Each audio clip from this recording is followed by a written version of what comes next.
Buenas tardes, queridos hermanos. El Señor les bendiga muy, muy ricamente. Es para mí un privilegio otra vez el poder estar con todos ustedes en esta tarde. Creo que vamos a tocar temas y cosas muy necesarias y muy importantes. Y le he pedido al Señor, como sé que muchos de ustedes también lo están haciendo, que sea la Biblia, solamente la palabra de Dios, la que aclare las dudas, la que traiga luz y la que nos guíe en todo momento en la tarde de hoy. Estoy plenamente convencido que la Biblia es lo único que puede curar la peor o una de las peores enfermedades, que es la ignorancia. No hay nada peor que ser un cristiano, que ser un creyente ignorante. Y lamentablemente, con todos mis respetos, tengo que decir que en cuanto a la Escritura hay mucha ignorancia, mucha,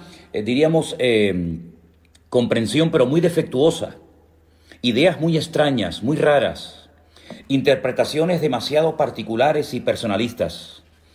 Y como dije el otro día, ninguna profecía de la palabra de Dios se puede interpretar unilateralmente. Y por supuesto descartamos de entrada el yo siento, el yo creo, el Dios me dijo, porque yo creo que eso ya a estas alturas como que no pega, ¿no? Tenemos que leer detenidamente los textos cuando los queremos estudiar, compararlos con otros pasajes paralelos de la Escritura y darnos cuenta de que la Biblia se interpreta a sí misma. Y lo que no entendemos en una parte, la podemos entender en otra y así sucesivamente. Ahora bien, yo creo que tenemos la obligación y la responsabilidad de entender todo lo que se pueda entender. Hay cosas que lógicamente se escapan de nuestro conocimiento, pero repito, todo lo que se puede entender, creo que es nuestra obligación entenderlo. Y también creo que es nuestro deber, y por eso oramos al Señor, para que Él nos ayude a descubrir lo oculto en lo que ha sido revelado. ¿Me explico? Hay muchas cosas en la Biblia que han sido reveladas, que parece que están ocultas, que no se perciben a priori, pero que con la sabiduría, con el conocimiento, con la práctica, con la experiencia y sobre todo con la gracia de Dios, podemos llegar a descubrir muchas cosas que han permanecido ocultas, que están aparentemente ahí como escondidas, pero que cuando comenzamos a meternos en la maravillosa palabra de Dios, comenzamos a descubrir cosas realmente extraordinarias. A través de nuestro hermano Freddy, pastor en Alicante, él me comentaba, me sugería que pudiéramos hablar en esta tarde un poco acerca de la unción. Y lo vamos a hacer. Pero hoy vamos a hacer como dos bloques. Vamos a hablar acerca del tema de la unción, qué es, dónde se puede conseguir, etcétera, etcétera, para qué sirve. Pero permítame decirles que en estos días estoy recibiendo muchísimas preguntas de todas partes. Y quiero dejar algo bien claro, hermano. Mire, no voy a responder a preguntas que están claramente explicadas en la Biblia. Me explico. No quiero que primeramente me hagan una pregunta a mí de algo que está escrito en la palabra y luego vayan a la palabra. Vamos a hacerlo al revés. Vaya a la Biblia, busque en la palabra de Dios la respuesta a su pregunta y si usted lee los pasajes que yo le pido que lea y no los entiende por el motivo que sea, entonces me preguntan a mí. Pero no recurran primeramente a mí haciéndome preguntas sin haber ido previamente a la palabra. Primero hay que ir a la Biblia, primero hay que ir a la palabra de Dios y luego usted puede preguntar todo lo que quiera. Dicho de paso, también decirles que me han hecho preguntas, lo digo esto con todo mi respeto, muy extrañas. Hoy alguien me pedía que por favor explicara en qué consiste el pánico espiritual. Perdóneme, pero es la primera vez en mi vida que me hacen esa pregunta y no tengo ni la más remota idea. El pánico espiritual, que explique la doctrina del balcón. No entiendo lo que es la doctrina del balcón. Está circulando un vídeo por la República Dominicana que varios pastores y varios apóstoles, volvemos otra vez al tema de los apóstoles, que tienen que buscar en las páginas de la Biblia, sobre todo en el libro del Génesis, un pelo, una pluma, una hoja o cualquier cosa, y con eso que usted encuentre metido entre las páginas de la Biblia, usted sabe que hay gente que dentro de las páginas de la Biblia tiene metido millones de cosas. Bueno, pues vaya al libro del Génesis, dicen estos personajes, y lo primero que encuentre en cualquier página del libro del Génesis, lo encuentra, se lo frota y ya automáticamente usted está sanada o, digamos, vacunada en contra del coronavirus. Sí, cosas realmente, permítame, increíbles, sinceramente tremendas, ¿no? Pero bueno, vamos a ir en serio ahora, vamos a ver. Yo quiero tener un primer bloque, una primera parte para estudiar o para por lo menos comentar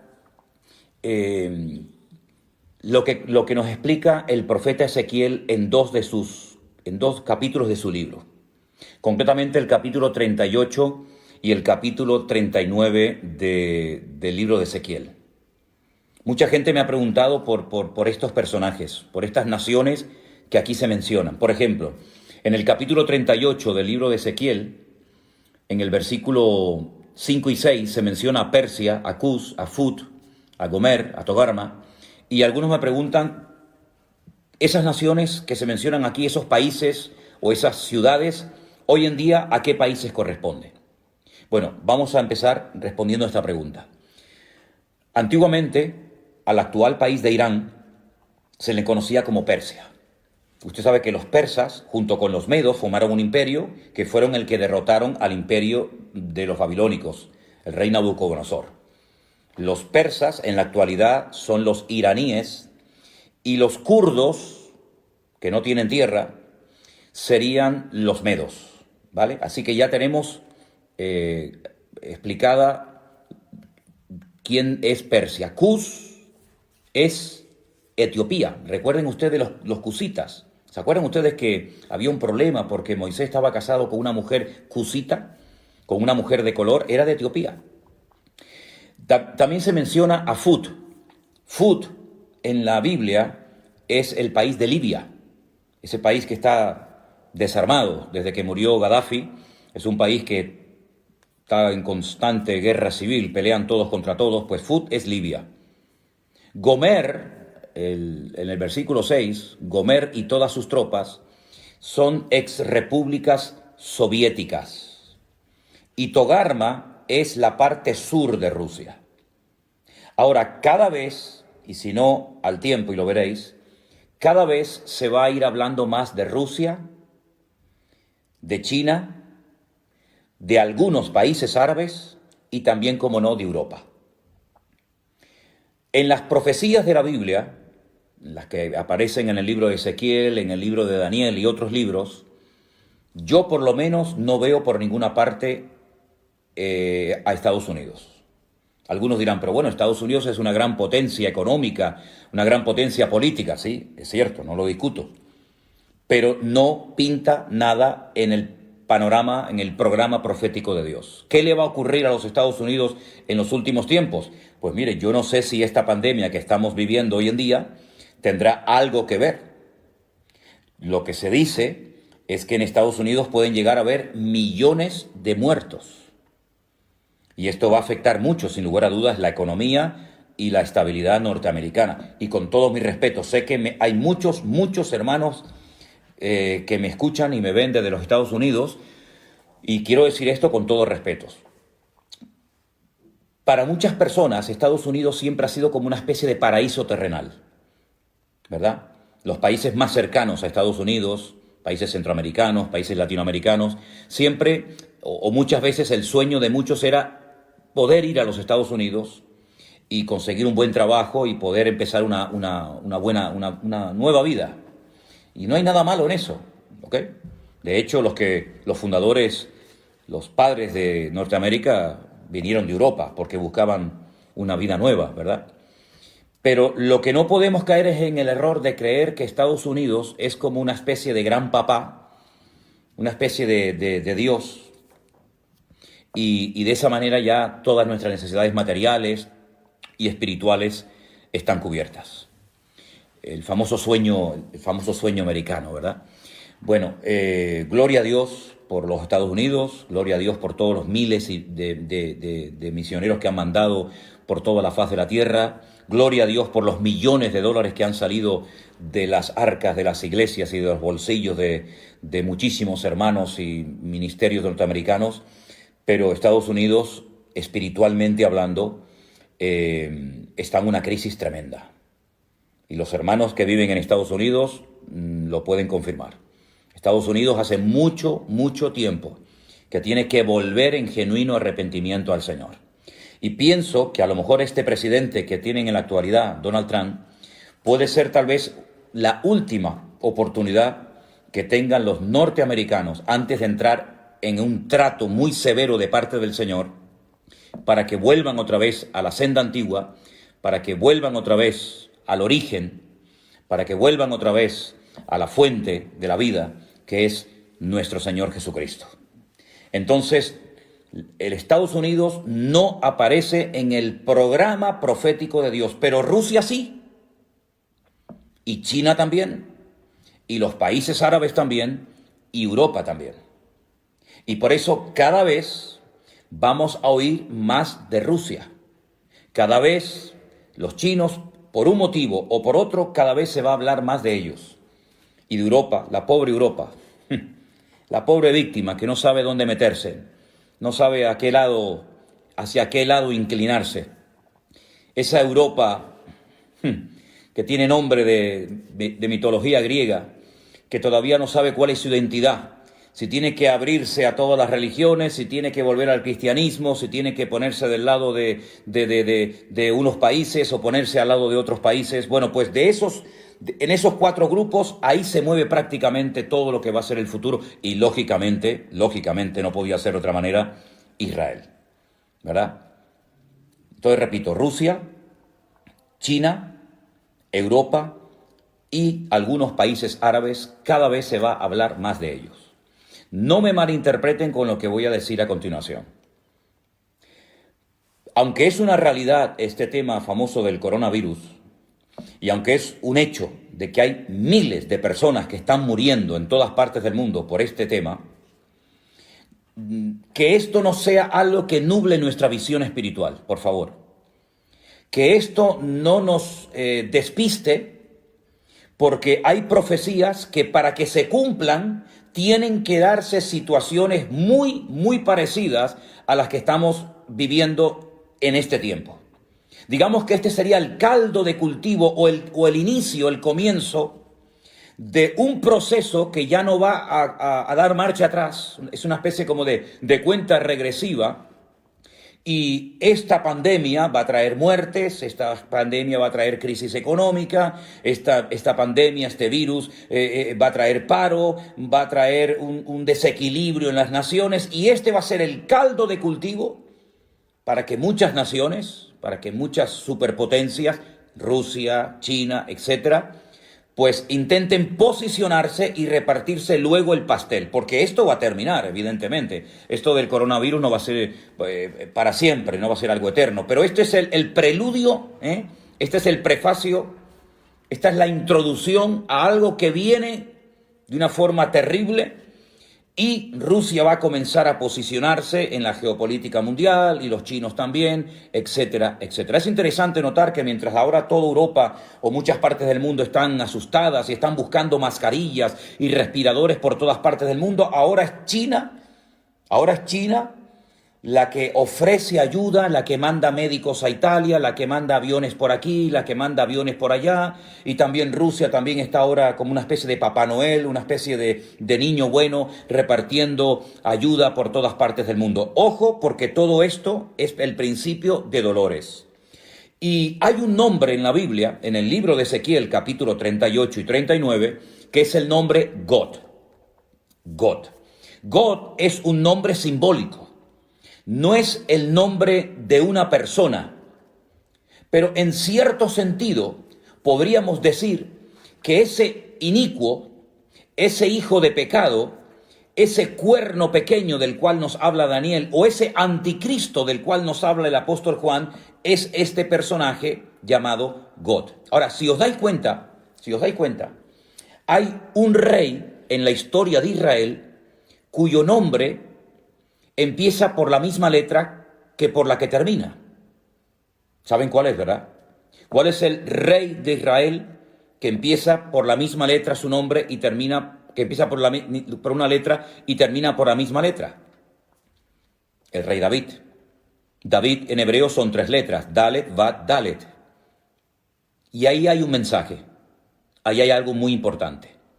Es decir, no es una persona, digamos, fluctuante, que es una cosa ahora y una cosa más tarde.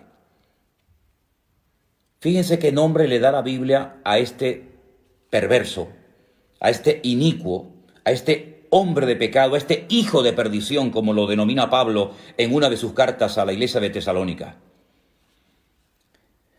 A este personaje se le conoce en el Antiguo Testamento como God. Y los judíos en Israel, en el judaísmo, se conoce a God como un hombre malo, al que nosotros denominaríamos o llamamos el anticristo.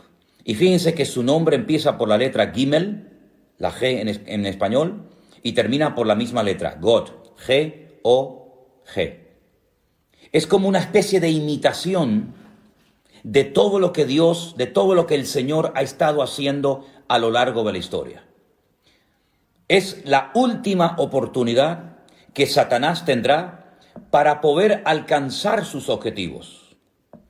Ahora, Satanás, por primera vez en toda la historia de la humanidad, va a ir en contra de su esencia.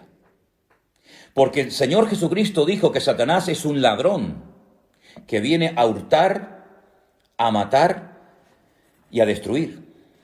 Pero por primera vez en la historia, un instrumento tremendamente usado por Satanás, como va a ser este God o este anticristo, va a ofrecer algo que Satanás no puede ofrecer porque va en contra de su esencia. ¿Y saben lo que es? Paz y seguridad. Satanás, desde el día que se rebeló contra su creador, no ha tenido ni un día de paz. Es un ser atormentado, es un ser amargado, es un ser errante, no tiene amigos, no tiene familia, no tiene nada a lo que agarrarse. Es un ser solitario que sabe que le queda poco tiempo y a través de todas las edades ha intentado destruir, neutralizar, hacer fracasar el plan de Dios, y ahora cambia la estrategia y comienza a ofrecer a través de este personaje paz y seguridad. Ahora bien, este personaje, el anticristo, que se va a levantar en los últimos tiempos, se va a manifestar como el hombre de pecado, ofrecerá paz y seguridad, pero cuidado, es falso. Da una imagen totalmente diferente a lo que realmente es. Lo pueden ver en el libro de Apocalipsis. Su apariencia es una cosa, pero cuando habla es otra. Entonces es muy importante ver los animales de los cuales se habla en el libro de Daniel, y nos dice la Biblia que es como un león, que es como un oso, que es como un leopardo. Es una mezcla de esos imperios que nos han precedido en el pasado, pero lo que va a hacer a los 3 años y medio de su reinado, de su gobierno, va a ser una traición. Se va a volver en contra del pueblo de Israel. Pero aquí también Dios sigue dominando y controlando el orden mundial. Porque, dicho sea de paso, si os dais cuenta, cada vez esta expresión que acabo de mencionar, cada vez se está oyendo más en la televisión, en las radios. El nuevo orden mundial, el nuevo orden mundial. Todo va a cambiar. La geopolítica, la economía, etcétera. Bueno, pues esto del nuevo orden mundial no es nuevo, por lo menos para nosotros los estudiantes de la Biblia, los que creemos en el Señor. ¿Por qué? Porque evidentemente viene un nuevo orden mundial. Das en cuenta que ya, por ejemplo, uno de los grandes de Europa ya se fue. Esto era impensable hace unos años, que los ingleses decidieran marcharse de Europa, pero ya es un hecho. El famoso Brexit ha hecho que Inglaterra saliera de Europa. Ya es uno menos. Hay una serie de países en este momento en Europa que no están dispuestos a echar una mano, a ser solidarios, por ejemplo, con Italia, por ejemplo, con nosotros los españoles, por ejemplo, con Francia. Hay una tirantez, hay una división interna en la Unión Europea, que de unión no tiene nada.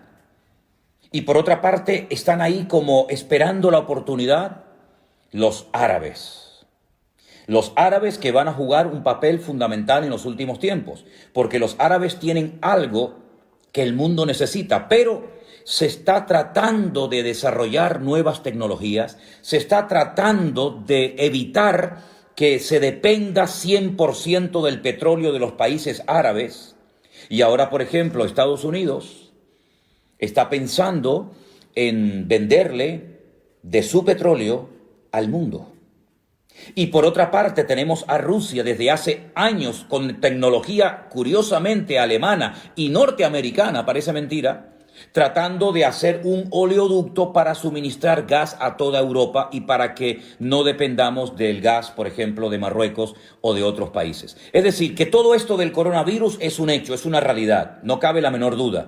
Pero también no nos olvidemos, hermanos, siervos de Dios, Iglesia de Jesucristo, no nos olvidemos que detrás de esta cortina de humo, detrás de este hecho del coronavirus, se están dando movimientos entre bambalinas que van a cambiar el rumbo de la historia de la humanidad, pero no les quepa a ustedes la menor duda.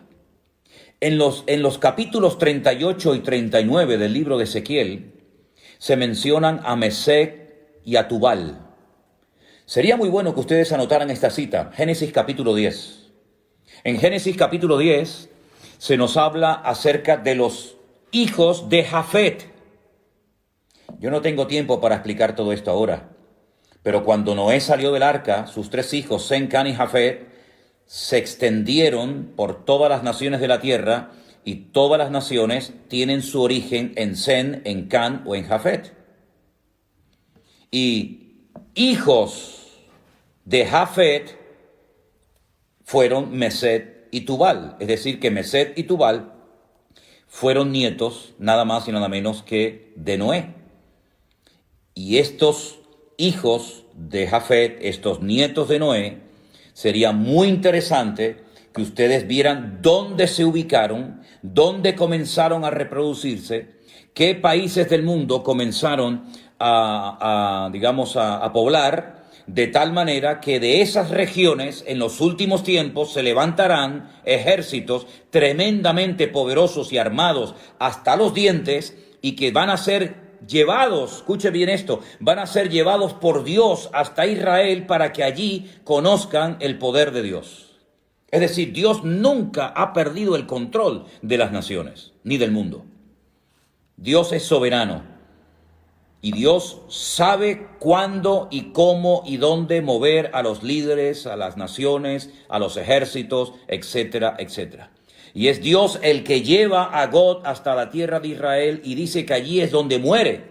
Permítame leerles Ezequiel capítulo 39, versículo 11, para los que tienen su Biblia abierta. En aquel tiempo yo daré a Gog lugar para sepultura.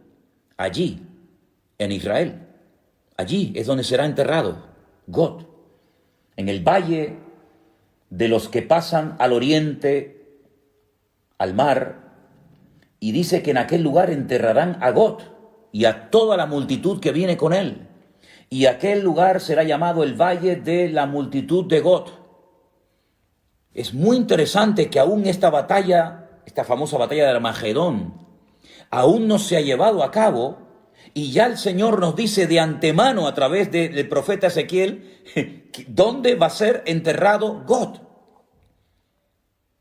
Una vez hablando con unos rabinos en Jerusalén salió este tema, el tema de Gog, de Magog, de Mesec, de Tubal, porque Magog es la tierra, ¿vale? Magog es la tierra sobre la cual reina Gog, ¿bien? Y Mesec y Tubal son, digamos, regiones satélites, antiguas hijas de la Unión Soviética, que se volverán a unir en los últimos tiempos y, capitaneados por Rusia y por otros ejércitos, atacarán al pueblo de Israel desde el norte, dice la Biblia.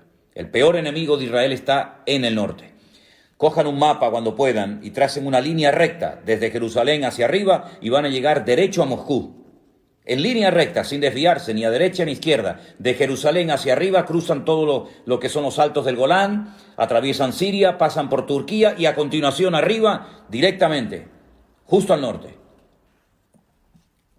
Moscú, la capital de Rusia. Entonces, lo que quería decirles es que el pueblo de Israel sabe perfectamente estas profecías. Muchos las conocen y saben perfectamente que del norte viene una invasión tremenda, tremenda. Ahora, como les decía, hablando una vez con estos rabinos, y salió el tema de God y cómo iba a ser enterrado y todo esto, me dieron una explicación, una respuesta interesante. No digo que sea exactamente así, pero yo os la voy a compartir porque sé que a muchos de ustedes les interesa este tema. ¿Se acuerdan ustedes cuando Noé salió del arca? Dice que al poco tiempo Noé apareció totalmente desnudo, borracho en la puerta de su tienda. Recuerden los 3 nombres de los hijos de Noé: Sem, Can y Jafet. Dice la Biblia que Can se burló de su padre. Parece ser que hubo sus más y sus menos. Y cuando Noé despierta, maldice a la descendencia de Can. Maldice a Canaán, que aún no había nacido. Los cananeos son descendientes de Can y eran naciones, eran pueblos que estaban totalmente bajo la maldición de Noé, porque hizo burla de su padre, porque vio la desnudez de su padre. Sin embargo, Sem y Jafet marcharon marcha atrás y taparon la desnudez de su padre. Y estos rabinos me decían que por un detalle de Dios a los descendientes de Jafet, y uno de ellos es God, el Señor le permite sepultura en la tierra de Israel. Ahí queda eso. Cómanse el pescado y dejen las espinas a un lado. La batalla será de tal magnitud, y quiero dejar una cosa bien clara, esta batalla que se describe en los capítulos 38 y 39 del libro de Ezequiel aún no se ha llevado a cabo. Esto es profético, esto nunca ha ocurrido. Esto es algo que va a ocurrir en los últimos tiempos. Desde Tbilisi, vecino con Rusia. Qué interesante este mensaje que nos acaba de mandar Miriam Masi. Te saludo desde Tbilisi, Europa del Este, país vecino con Rusia. Interesante. Esta batalla será de tal magnitud que una vez que termine, y la batalla se llama la batalla de Armagedón, se va a llevar a cabo en un valle precioso que he tenido la oportunidad y el privilegio de verlo muchas veces, de caminar por él, de conducir por medio del valle. El valle de Jezreel o el valle de Megiddo. Es un valle inmenso. Ya Napoleón dijo cuando lo vio, este es el valle perfecto para llevar a cabo una gran batalla. Bueno, pues en ese valle se va a llevar a cabo una batalla tremenda que va a llegar hasta el Monte de los Olivos en Jerusalén, donde muere el anticristo y muchas de sus tropas. Y una vez que la batalla termine, dice que estarán durante 7 años quemando al fuego el armamento que las tropas trajeron para atacar al pueblo de Israel. Allí habrán tropas de todas partes del mundo, También los chinos mandarán millones y millones de soldados para atacar al pueblo de Israel. Porque al final todas las naciones del mundo quieren conquistar Jerusalén y la quieren para ellos. Y la Biblia nos enseña que en ese valle de Armagedón la batalla será tan espectacular. Dice la Biblia que lloverá lluvia impetuosa, piedras de granizo, fuego y azufre. Apocalipsis dice que serán del peso de un talento, 45 kilos. Probablemente esté haciendo referencias a bombas, vete tú a saber. Y la Biblia nos enseña que durante 7 años después de la batalla de Armagedón estarán quemando el armamento de todas aquellas personas que vinieron a pelear contra Israel. 7 años. Pero en el versículo 12 dice, y la casa de Israel los estará enterrando por 7 meses para limpiar la tierra. Fíjense la cantidad de millones de personas que mueren, que estarán 7 meses enterrando muertos.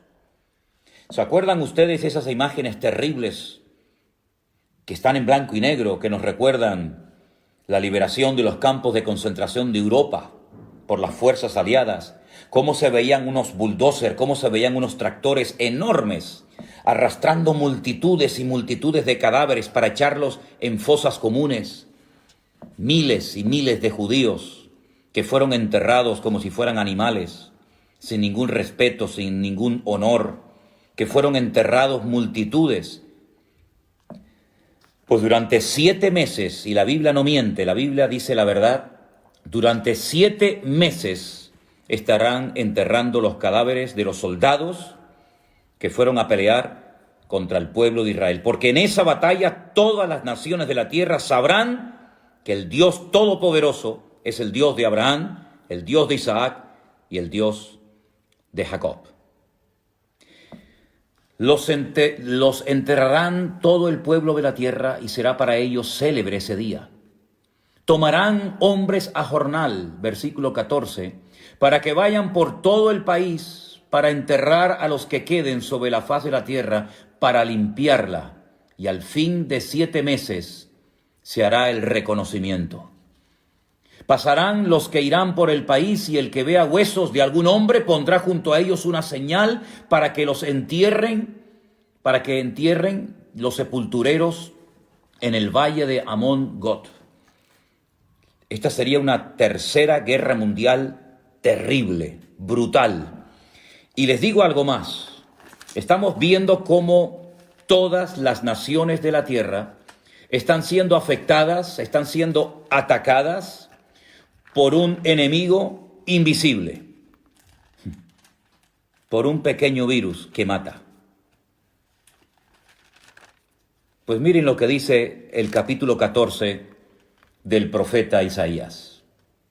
Capítulo 14 del profeta Isaías. Dice, esta será la plaga. Qué curioso, ¿eh? Estamos en medio de una plaga. Pero es que hay otra plaga en el futuro, diferente a la que estamos viviendo ahora. Y esto es simplemente, como dije el otro día, un pequeño botón de muestra, un anticipo, un prefacio de lo que viene. Esta será la plaga con la que Dios herirá a todos los pueblos, habla en plural, que pelearon contra Jerusalén. Escuchen, la carne de ellos se corromperá estando ellos sobre sus pies, y se consumirán en las cuencas sus ojos, y la lengua se les deshará en su boca. Zacarías capítulo 14, verso 12, versículo 13. Y acontecerá en aquel día que habrá entre ellos gran pánico enviado por el Señor. Trabará cada uno de la mano a su compañero y levantará su mano contra la mano de su compañero. Se matarán entre ellos, van a pelear contra Jerusalén, van a querer destruir a Israel y al final se terminan matando y peleando entre ellos. Y no es la primera vez que esto pasa, porque en el Antiguo Testamento, en la Tanaj, sabéis perfectamente que esto ya pasó en otras ocasiones. Todos los que sobrevivan de las naciones tendrán que venir a Jerusalén cada año para adorar al Rey, al Señor de los ejércitos, y a celebrar la fiesta de los tabernáculos. Pero fíjense cómo esta plaga afectará tanto a bestias como a seres humanos, y morirán millones y millones de personas. 7 meses enterrando cadáveres, 7 meses enterrando muertos. Todo esto lo pueden leer ustedes en Zacarías capítulo 14, en Ezequiel capítulo 38 y capítulo 39. Pero para terminar este bloque, permítame llevarles al libro del Apocalipsis, último libro de la Biblia, al capítulo 20. Ha habido una gran batalla, la batalla de Armagedón, una batalla donde han muerto millones de seres humanos. El Señor viene, establece su reino en Jerusalén por 1000 años, y después de los 1000 años, Satanás, que ha estado durante todo este tiempo atado, privado de libertad, sin poder hacer absolutamente nada, pues dice en el capítulo 20, que habla acerca del tema del milenio, en el versículo 7, cuando los 1000 años se cumplan, Satanás será suelto de su prisión y saldrá a engañar a las naciones que están en los 4 ángulos de la tierra. Y otra vez menciona a Gog, a Magog, a fin de reunirlos para la batalla, el número de los cuales es como la arena del mar. Es decir, no han aprendido la lección. El hombre no termina de aprender del pasado, vuelve siempre a cometer los mismos errores. Han visto una batalla tremenda donde han muerto millones y millones de seres humanos, donde han estado 7 años quemando al fuego el armamento, donde han estado meses enterrando cadáveres, donde la sangre dice que ha llegado hasta la altura de los frenos de los caballos, por poner un ejemplo. Terrible. Ríos de sangre. Es como un lagar donde Dios derrama su ira contra las naciones que vienen a atacar a Israel. Comienza el milenio, está el Señor Jesucristo, subimos a Jerusalén a adorarle, estamos allí con Él, vemos su gloria, vemos su imperio, vemos su dominio y su autoridad, sueltan al diablo y vuelven otra vez a juntarse las naciones para atacar otra vez al campamento de Dios. El hombre no termina de aprender. Aprenderán las naciones, aprenderán estos políticos que tenemos, las lecciones que nos está dando la historia, el mensaje que le está transmitiendo Dios a la humanidad a través de esta pandemia. En fin, ustedes saben perfectamente la respuesta. Pasamos a otro tema. La unción. ¿Qué es la unción? La Biblia nos enseña que los reyes, antes de poder gobernar, tenían que ser ungidos, ¿verdad?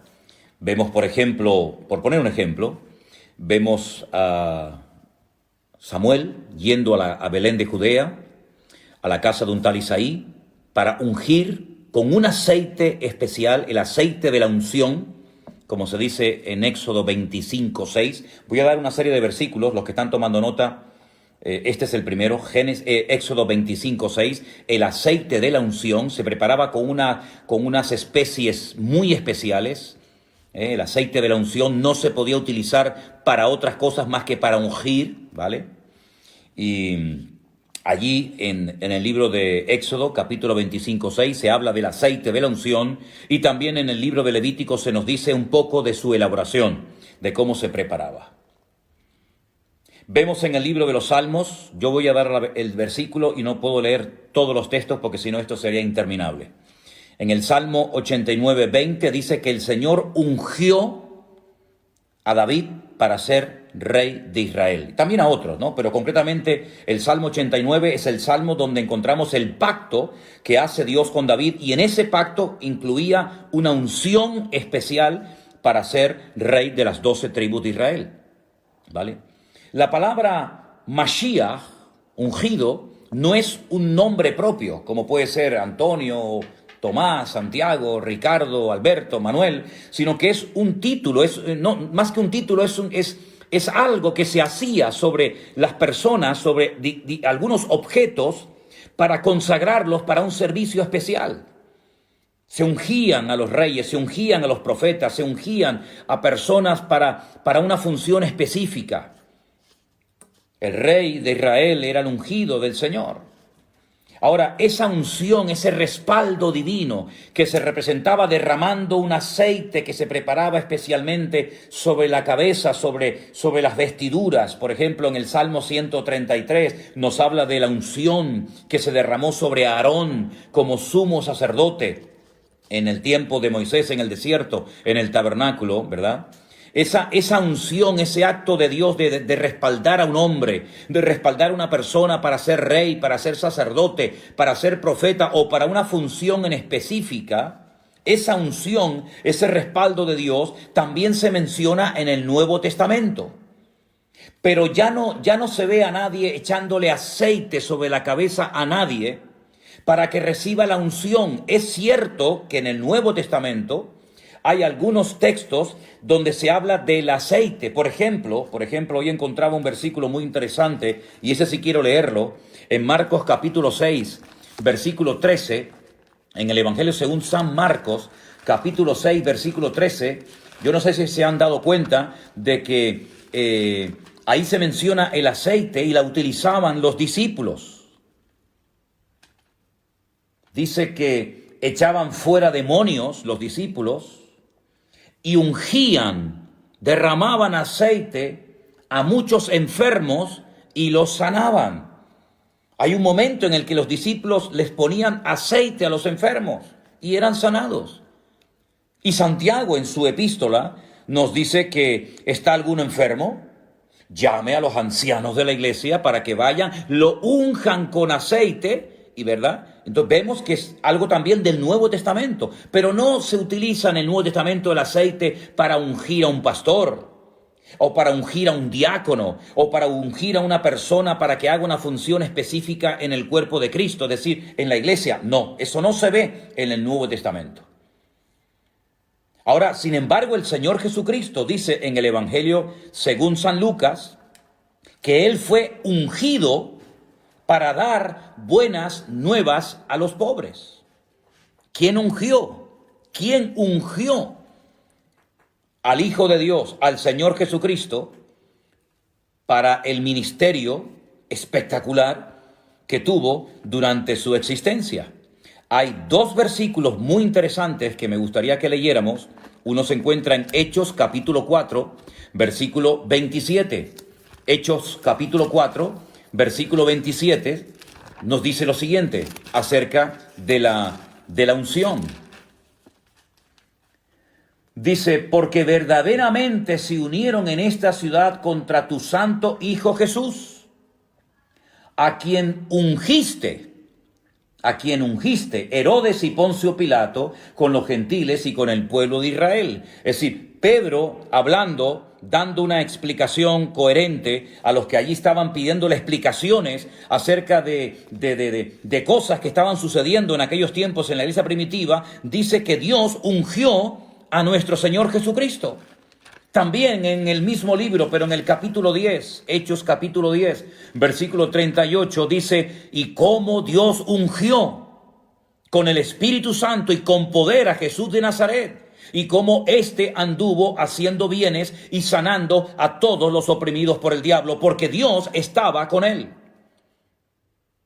Otra vez encontramos en el capítulo 10 del libro de los Hechos una explicación muy interesante dada por el apóstol Pedro.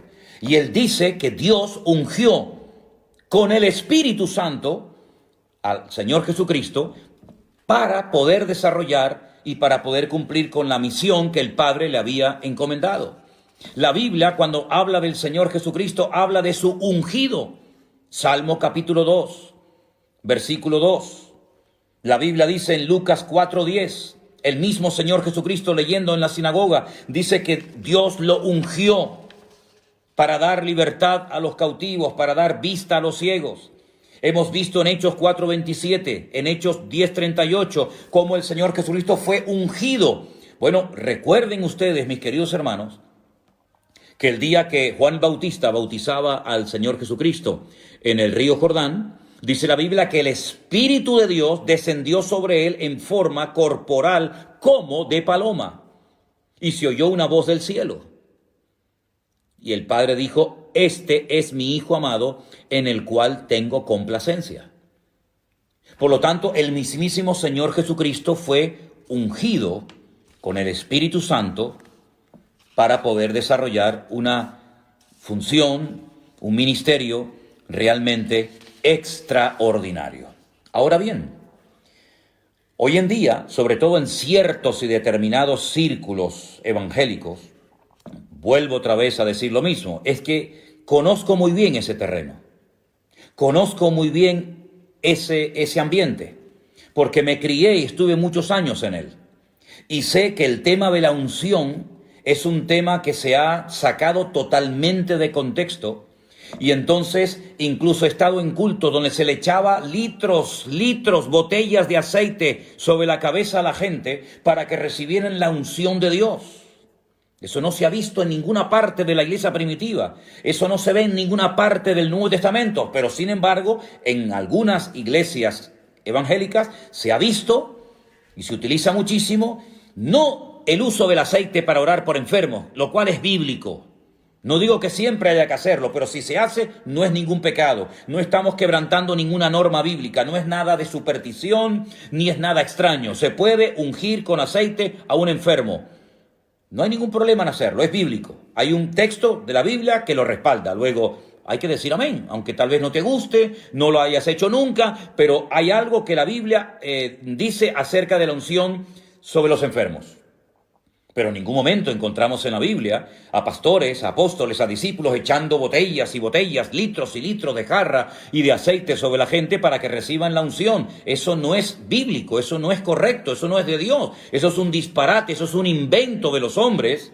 Y la gente en su ignorancia, que es una de las peores enfermedades que tiene la iglesia, lamentablemente, y espero que se vaya sanando la iglesia con el bálsamo de la palabra de Dios, con el conocimiento de Dios. Espero que nos demos cuenta de que yo no tengo que ir a un altar para que un ungido me unja con aceite para recibir la unción del Espíritu Santo. Eso es un disparate. La unción no la da un hombre. La unción, el respaldo, lo da el Señor. Lo que pasa es que hay algunas personas que, como no tienen el respaldo de Dios, tienen que buscar el respaldo y la unción del hombre. Pero dice la Biblia, y vamos a leerlo, en 2 de Corintios, capítulo 1, versículo 21, repito, 2 de Corintios, capítulo 1, versículo 21, algo muy interesante referente a esto que estamos hablando en esta tarde. Dice, Él es el que nos confirma con vosotros en Cristo, y el que nos ungió es Dios. Eso lo dice la Biblia. Todas las Biblias del mundo dice que quien nos ungió es Dios. 2 de Corintios, capítulo 1, versículo 21. ¿Qué les parece? La Biblia dice que nosotros tenemos, ya es un hecho, es una realidad. Tenemos la unción de Dios en nuestra vida. Y como siempre digo, vamos a la Biblia. Vamos a la palabra. Primera de Juan, capítulo 2, versículo 20. Y dice así la palabra del Señor. Pero vosotros tenéis la unción del Santo. Vosotros tenéis la unción del Santo. Más adelante en el versículo 27 dice, pero la unción que vosotros recibisteis de Él, permanece en vosotros, y no tenéis necesidad de que nadie os enseñe, así como la unción misma os enseña todas las cosas. Y es verdadera y no es mentira. Así que, queridos hermanos y amigos, la unción de Dios se manifiesta de muchas formas. Evidentemente, no todo el mundo ha recibido la misma capacidad. Cambiemos, si quieren, la palabra unción por la palabra capacidad y así nos entendemos todos mejor, ¿les parece? Dios ha capacitado a unos para la enseñanza. Dios ha capacitado a otros para el evangelismo. Dios ha capacitado y ungido a unos para la música, a otros para cualquier otro ministerio. Pero todo creyente tiene el Espíritu Santo en su corazón. Ahora, yo sé que en algunos círculos evangélicos y sobre todo en algunas denominaciones, incluso en la denominación en la que yo me convertí, y lo voy a decir, las asambleas de Dios. En las asambleas de Dios se nos enseñaba que el que no hablaba en lenguas no tenía el Espíritu Santo con él. Claro, yo me crié en esa denominación, yo me convertí en una iglesia de las asambleas de Dios y se nos enseñaba hasta la saciedad que los pentecostales tenían el Espíritu Santo y los que no eran pentecostales, es decir, los que no habían hablado en lenguas, no tenían el Espíritu Santo. Y lo creíamos, porque así nos lo decían.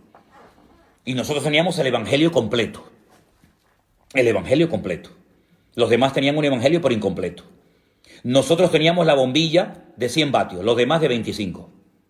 Y crecimos con esa idea falsa, con ese orgullo denominacional que no es de Dios. Y cuando uno comienza a escudriñar las Escrituras, encuentra versículos como ese que dice, todos fuisteis bautizados en un cuerpo. Dios nos ha bautizado a todos. Todo creyente tiene al Padre, al Hijo y al Espíritu Santo. ¿O solamente es patrimonio de las iglesias pentecostales? Todos los que hablan en lenguas realmente son lenguas de Dios o a veces son lenguas inventadas, porque de esto habría que hablar largo y tendido, Otro día, si quieren, hablamos de esto. Todos los que hablan en lenguas verdaderamente reciben esa unción de lo alto, sus vidas son transformadas y todos hemos sido bautizados en un cuerpo. La experiencia de hablar en lenguas, si quieren, otro día hablamos de eso.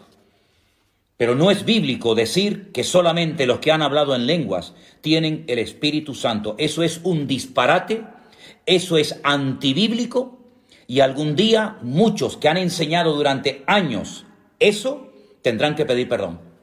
Porque a la luz de las Sagradas Escrituras han enseñado algo que no es cierto, algo que no es verdad.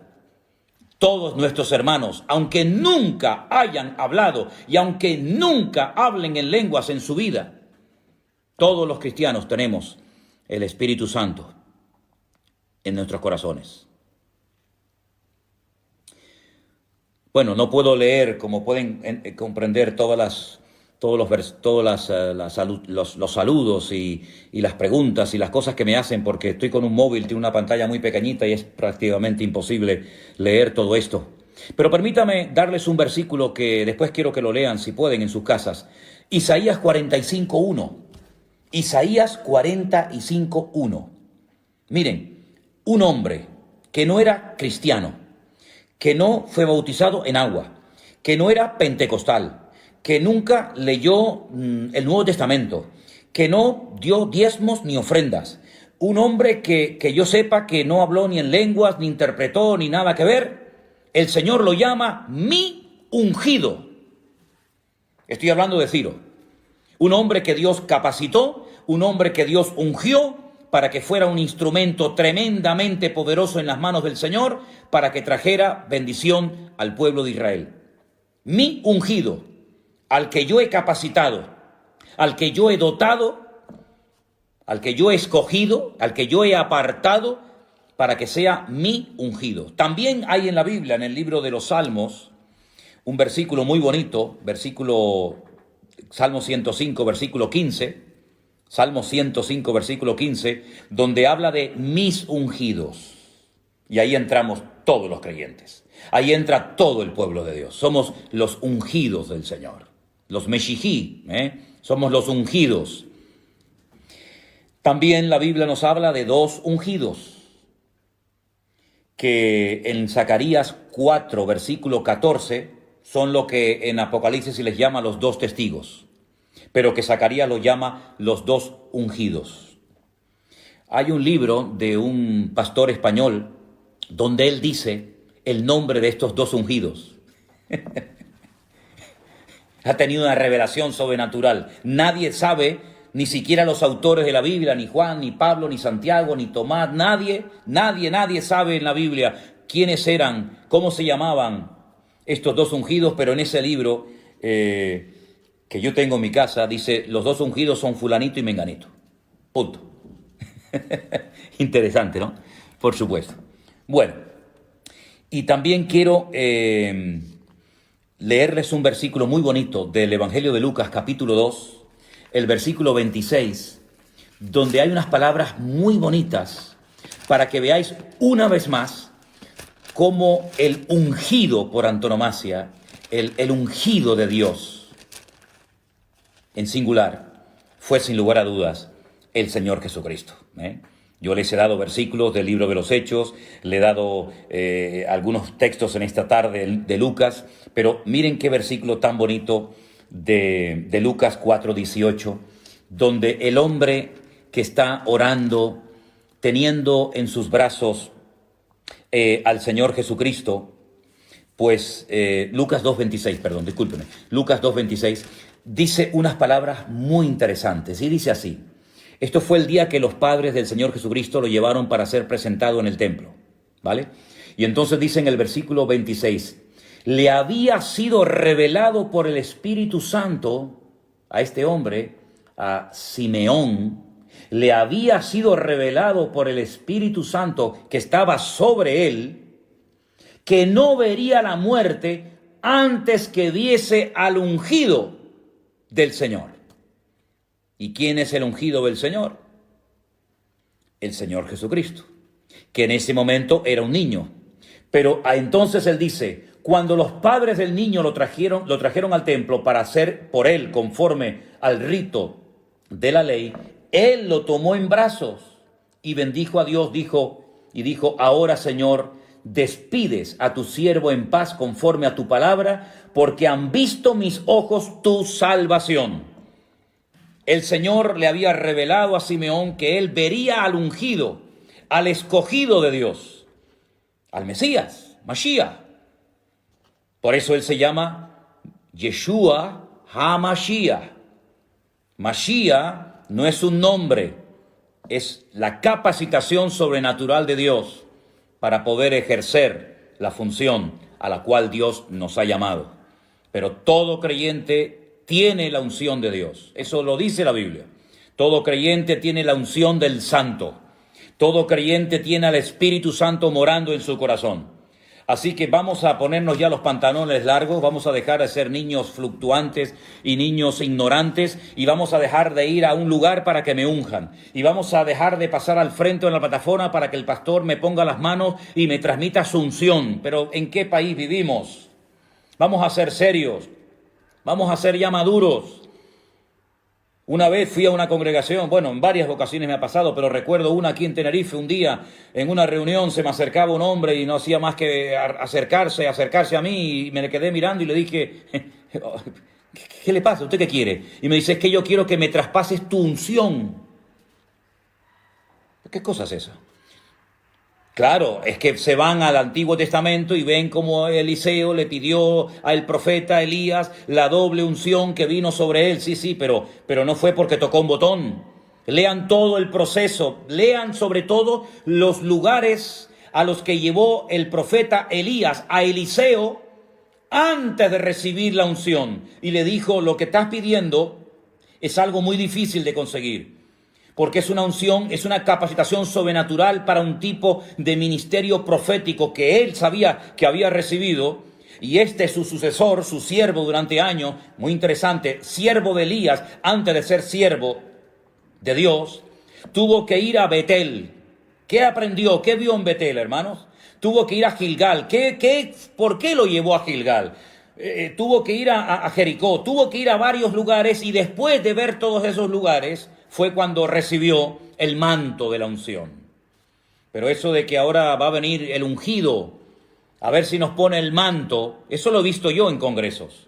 Eso se ha promocionado mucho en congresos, por lo menos en España, yo no sé en otros países, pero en España yo he ido a congresos porque como fulanito de tal tenía una unción espectacular, que yo no digo que no la tuviera, pues vamos a que nos traspase el manto de la unción.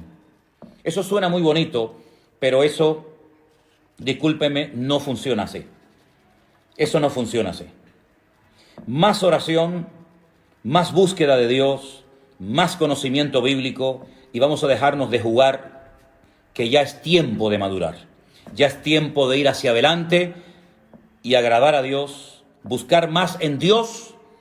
Si hubiéramos buscado más en el Señor lo que tantos han buscado en el hombre, pues otro gallo cantaría. A ver, ni pasar por el talit. No, claro, por supuesto. Vamos a ver, hermanos, en el libro del pastor sacó el conocimiento de la Biblia muchas horas. Bueno, créanme que me resulta imposible leer todos los mensajes porque entran tan rápido uno detrás de otro que ya después lo leeré con detenimiento. Hermanos, vamos a terminar este tiempo con oración. Hemos tenido hoy como 2 bloques separados, hemos hablado de 2 temas diferentes. Hemos hablado de Gog, Magog, Mesec, Tubal, hemos hablado de los capítulos 38 y 39 de Ezequiel. Y después hemos pasado al tema de la unción. Yo la próxima semana hay algo que me gustaría tocar, porque veo que se ha ido metiendo sutilmente en muchas congregaciones, ha hecho mucho daño, y es el tema de todo lo judío, que si el talit, que si la mezuzá, las velitas del Shabbat, Pesach, Shavuot, y muchas cosas que, claro, como hay tan poca base y tan poco fundamento, han distorsionado y atontado a más de uno Y resulta que ahora ya nada de lo que nos enseñaron, nada de lo que hemos creído vale, sino que ahora hay que cambiar, romperlo todo y empezar de nuevo, porque resulta que la Biblia está mal traducida, porque resulta... De eso me gustaría a mí hablar la próxima semana, de las fiestas judías y de todas estas cosas que todavía hay mucha gente que no sabe nada. Se aprenden 4 o 5 palabras en hebreo y se creen que ya han descubierto la pólvora. Que Dios nos ayude y nos bendiga. La próxima semana seguiremos. Mañana es Shabbat, mañana es reposo y tranquilidad. Y el domingo, Dios mediante, estaremos retransmitiendo desde Santa Cruz, nuestra iglesia en Santa Cruz, Vida Nueva, el culto en directo. Vamos a participar de la Santa Cena. Yo les he pedido a los judaizantes, sí. Yo les he pedido a los hermanos de nuestra congregación que estén preparados, se los recuerdo a través de aquí del Facebook, que estéis preparados con vuestra copita de mosto, de vino, de trozo de pan, para que podamos participar juntos de la mesa del Señor. Gracias a todos ustedes por haber estado con nosotros. Gracias de todo corazón a las personas que están colaborando de una manera desinteresada para sostener el ministerio, para sostener la obra. Que Dios les bendiga. A todos les mando un gran saludo. Ahora, después de cortar esta emisión, estaré leyendo la cantidad de mensajes que ustedes me han mandado, porque han sido muchísimos. Espero poder leerlos todos. Sigan orando por nosotros, como nosotros estamos orando por ustedes. Que la paz del Señor esté con vosotros y Shabbat Shalom para todos.